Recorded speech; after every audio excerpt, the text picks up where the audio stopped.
So like a lot of people, I've often thought about owning a vintage watch, something from the 1960s or 70s, maybe even a birth year watch. But I'm scared to spend a lot of money on one because, knowing my luck, within a few days of getting it, it'd probably just break. I mean, after all, vintage watches just aren't as robust as their modern day counterparts. So when I saw this, I thought it might just be the answer.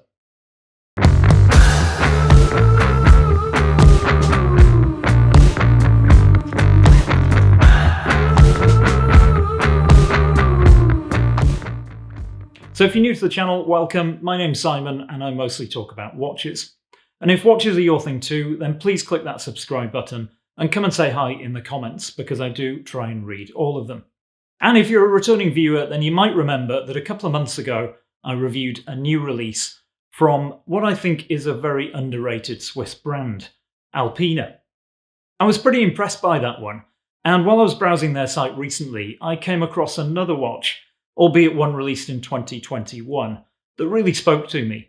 And the good folks at ALPINA were kind enough to send me this one to take a look at.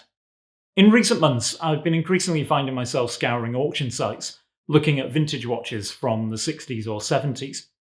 I've seen a few that I've really liked, but every time I come close to pulling the trigger, the nerves kick in. You see, I'm worried that within a few days of arriving, it'll probably stop working, and I'll find myself faced with either a big repair bill or a watch that'll see out the rest of its days living in a drawer. So when I saw this, the ALPINA Startimer Pilot Heritage Manufacture, I thought it might just be the answer. Released in 2021 as part of a limited run of just 188 pieces, the Startimer Pilot Heritage Manufacture looks every bit like it was designed in the 1970s.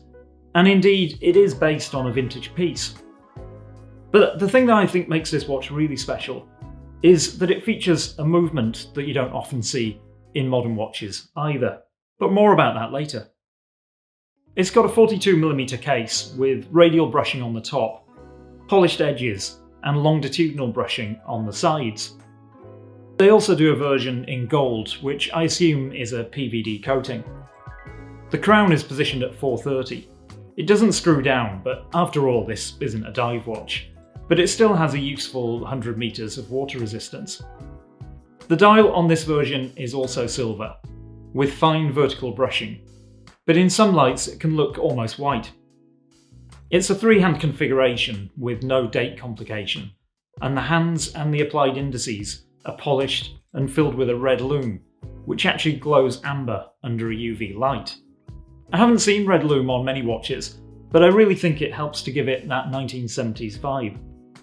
The dial is covered with a box sapphire crystal, which accounts for roughly 1.5mm of its 13.25mm overall thickness.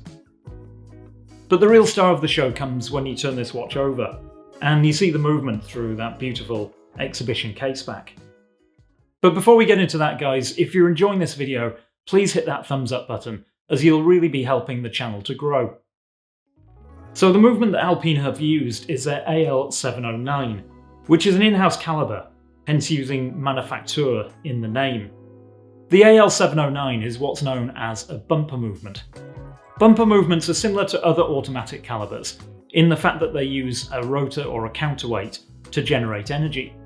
But rather than being able to rotate 360 degrees, the rotor or counterweight in a bumper movement would usually only rotate 120 degrees, and it would have springs at either end of its trajectory, which would send the rotor or the counterweight spinning back in the opposite direction, which would then generate the kinetic energy. Bumper movements were eventually phased out, but with this watch ALPINA has resurrected the bumper movement, but they've made it more efficient. The counterweight rotates 330 degrees, and it uses blades instead of springs. The movement in this one has a beautiful rose gold finish, with blued screws and perlage detailing on the bridge plates, and it really is very easy on the eyes. It comes on a brown aged leather strap with cream stitching, which is really quite nice, and of course there's a signed buckle. So could this ALPINA be my perfect alternative to a vintage watch? Well, sadly, no. Because in my opinion, this watch has got one big flaw, And it's the same issue I had with the last ALPINA that I reviewed on the channel. You see, as much as I love it, at 42mm, I think this watch is just far too big, especially for someone with tiny 6¼ inch wrists like mine. And it's clearly meant for someone with 7-inch wrists or larger, because even when I adjust it as tightly as I can with the holes that are provided, it still moves around a lot on my wrist. Most watches from the era that this one is paying homage to were never larger than about 37 or 38mm, possibly 39mm at most, and it's really only in the last couple of decades that we've started to see watches go much above this. I mean, even 40mm would work, but at 42mm this watch is just too big. And it's so frustrating, because on almost every other level, this watch is just so damn good. And you've got to applaud ALPINA for making the investment in in-house movements, but they've really got to work on making them smaller. My only other gripe is the price. Priced at $2,850 if you're in the US, or €2,850 for our European friends, this watch is about the same price as a Tudor Black Bay. And while the ALPINA is perhaps the more interesting of the two, if you were faced with the choice, I think most people would probably go for the entry-level Tudor.